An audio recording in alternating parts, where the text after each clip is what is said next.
Hi everybody, and welcome to another episode of the 3D Print Zone. In this video, I'm going to be showing you how to replace the hot end on an X1 carbon, and I'm also going to be replacing the extruder gears. So here, this is the hot end kit that I purchased on Amazon. It's a complete kit assembly that has the 0.4 millimeter nozzle, the heating block, the thermistor, and the fan. So this all comes as a single piece assembly, and it also includes the hardware that you need to mount it to your machine.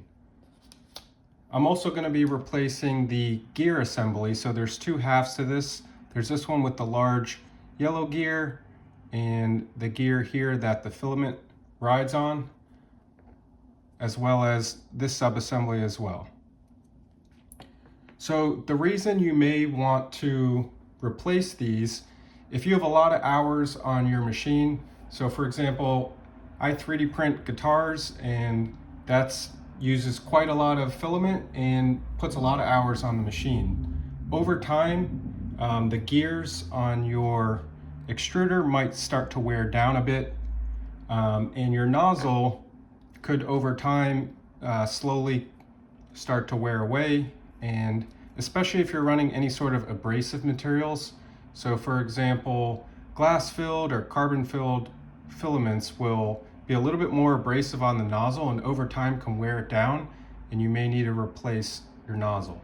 So in my case, I do run quite a bit of carbon fiber filled filaments, and every now and then I'll also run some glow in the dark filaments, which have the powder that's in them that makes them glow in the dark can cause them to also be more abrasive on the nozzle. So one way to know that your printer is due for a replacement of these components is you'll see with your parts that you're getting some poor extrusion. So this might look like gaps in your print, you might see blobs, zits, or any sort of inconsistencies. And sometimes if you actually look at the filament extruding from the nozzle, you'll see that the flow is not really steady. Another reason that this happens is that the actual teeth that are on the gears here get worn down over time. And if that's the case, then the printer, as it's spinning this gear, it won't bite onto the filament very strongly, and that'll cause the filament to skip and slip as this spins. And you'll also get poor extrusion for that same reason. It's also worth noting that you're not going to need any special tools to do this replacement. You can either just use a hex wrench set, or you can use a screwdriver set like this. The components that I'm using were purchased directly on Amazon, and I'll provide a link in the description of this video if you're interested to purchase the same components. If you find any value in the video, then please like and subscribe, and if you have any questions or comments, then leave those in the comment section below. So without further ado, let's get started. Okay, so now we're here at the printer, and we'll get the door open. I'm going to be doing the best I can to get good camera angles of everything, but I apologize in advance if not everything is perfectly easy to see. So first we're going to come over here, home all the axes.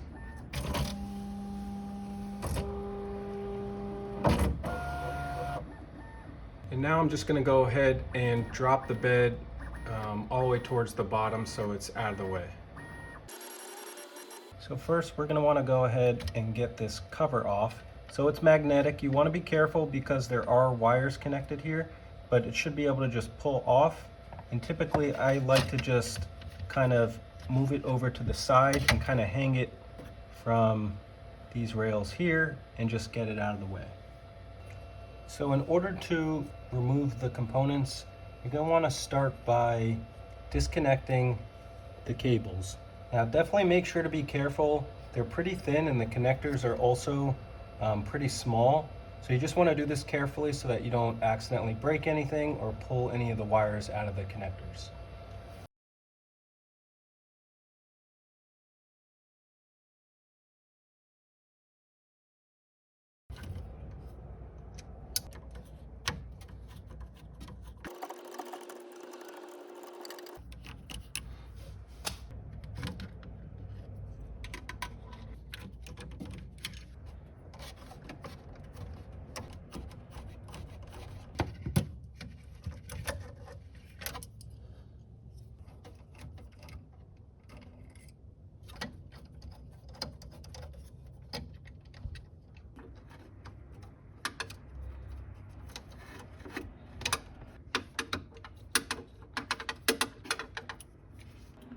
So we could see right here on the extruder interface board which connector got damaged while I was trying to pry out the connector. So right here, this is a 4-pin connector that got damaged and the actual connector cracked right there.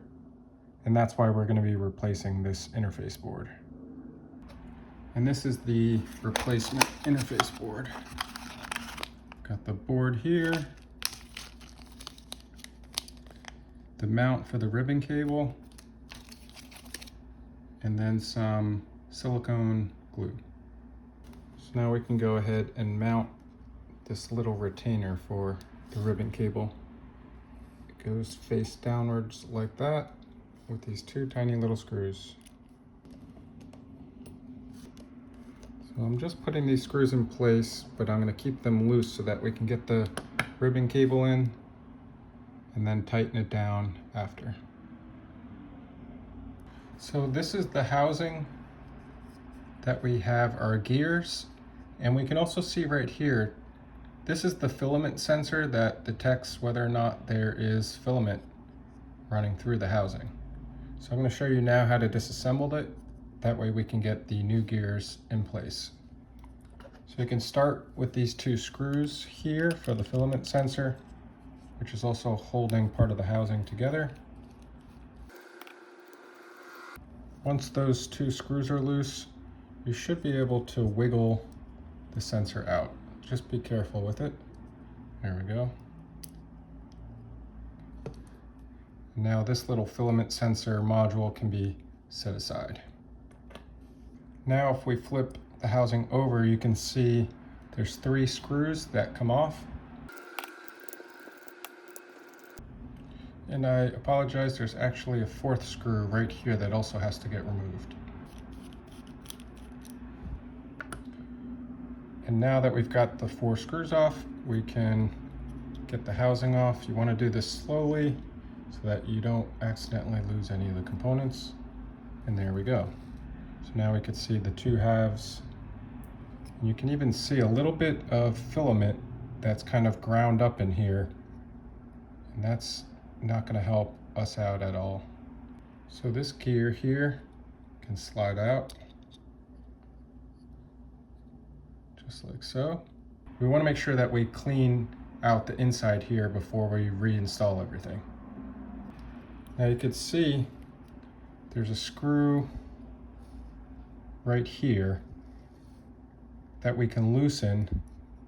It's going to loosen this spring, and then we can take the other half of the gear assembly out.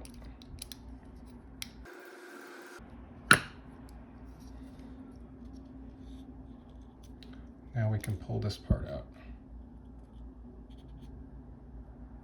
And we can see that the teeth on this are ground down a bit, and there's some damage here. If your extruder gears look like this, then you're gonna have a bad time. This is gonna be a problem. You can see how much filament is gunked up on there that is built up over time. And it's kind of something that will quickly get worse over time. So once you start grinding some filament, it kind of feeds on itself and you're gonna continue to build up more and more filament.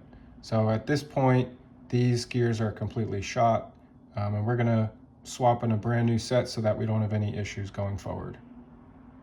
So you'll note here there's a little cap part and a spring that we wanna pop out, just like that. Again, you can see all the debris that's been ground down from the filament that's been affecting our extrusion. Now, off camera, I'm just gonna go ahead and clean this thing out. So essentially what I've done here is just gone in with a Q-tip and just did my best here to clear out any of the filament debris or any gunk or any buildup that's inside here. So now we're ready to swap in the new components. The spring is going to just sit like that. And then the small little cap is going to sit at the end. So a little tough to see on camera, but it's just going to sit something like that. Now we can take this half of the gear set and slide it into position onto this shaft.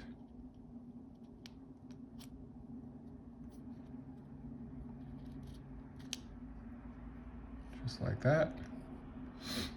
And then once you have it in there, you can go ahead and retighten this screw to hold it in place.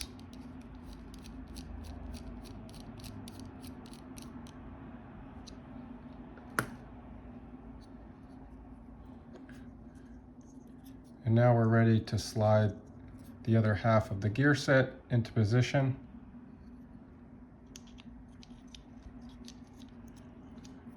So go just like that.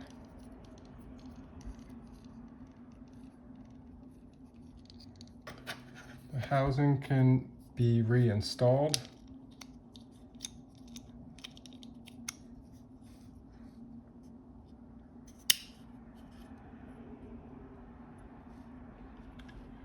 And we can put the 4 screws back on to hold everything together.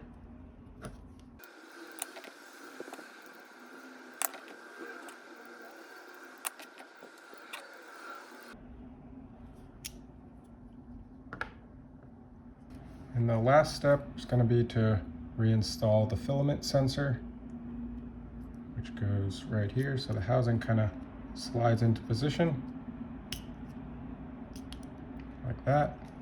And then we could put the 2 screws in to secure it in place.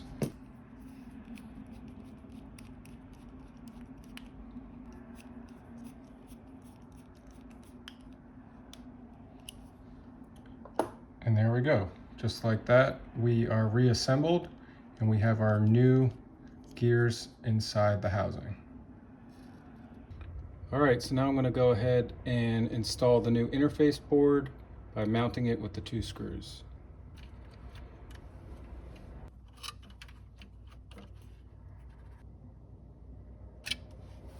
And now we can reinstall the ribbon cable.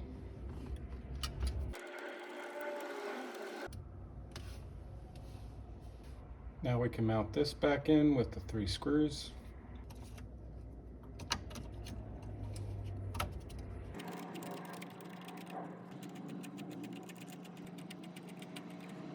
And now we can reinstall the nozzle with the 2 screws.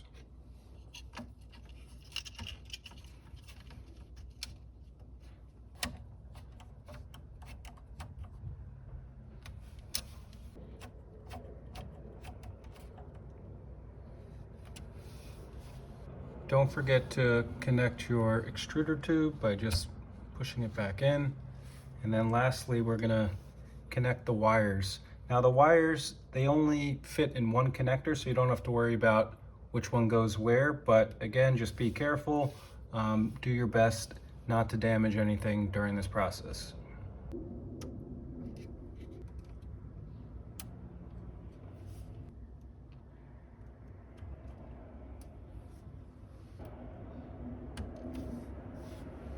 So there we go. We can see we have our 4 connections made. And lastly, we just want to reconnect the filament cutter. So there's this little tab that needs to slide in just like that. And then we can go ahead and tighten this screw. And lastly, we can put the front cover back on. And there we go, we are fully reassembled and ready to print. And we could do a quick test by just extruding some filament just to make sure everything looks good. So I'm just coming here to the settings, then go into temperature access, and we're gonna heat up the nozzle to 210 degrees, press OK, let it heat up. All right, so now that we're at 210, I'm gonna home.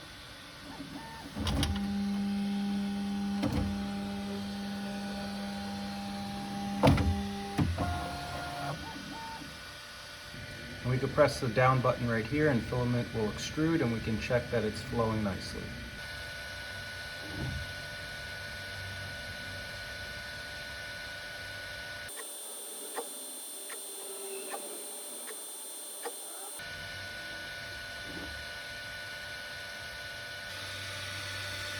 And everything looks great.